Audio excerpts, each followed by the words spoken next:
اگر نبی پاک کا قرب حاصل کرنا چاہتے ہیں نا تو یہ فرمان مصطفیٰ سے سن کر ہمیں آقا علیہ الصلوۃ والسلام کے قرب کا ذوق حاصل کرنا چاہیے۔ آقا علیہ الصلوۃ والسلام نے فرمایا قیامت کے دن میرے نزدیک سب سے زیادہ پسندیدہ شخص اور جنت میں میرے نزدیک سب سے زیادہ قریب تر شخص وہ ہوگا جو تم میں سے سب سے زیادہ اچھے اخلاق والا ہوگا۔ اگر آپ کو لطف لینا ہے اس حدیث کا، پھر میں دوبارہ بیان کرتا ہوں، میرے آقا نے فرمایا کہ میرے نزدیک سب سے زیادہ پسندیدہ شخص اور جنت میں میرے نزدیک سب سے زیادہ قریب تر شخص وہ ہوگا جو تم میں سے اچھے اخلاق والا شخص ہوگا۔ اور اس کا عکس بھی میرے آقا علیہ الصلوۃ والسلام نے ارشاد فرمایا، اس سے عبرت پکڑنی ہے۔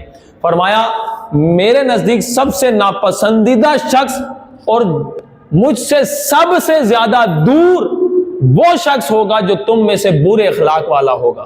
اور آگے ارشاد فرمایا جو زبان کی سختیوں کا مانند ہوگا، مطلب سخت جملے بولتا ہوگا، منہ پھٹ ہوگا، فرمایا وہ مجھ سے سب سے زیادہ دور ہوگا۔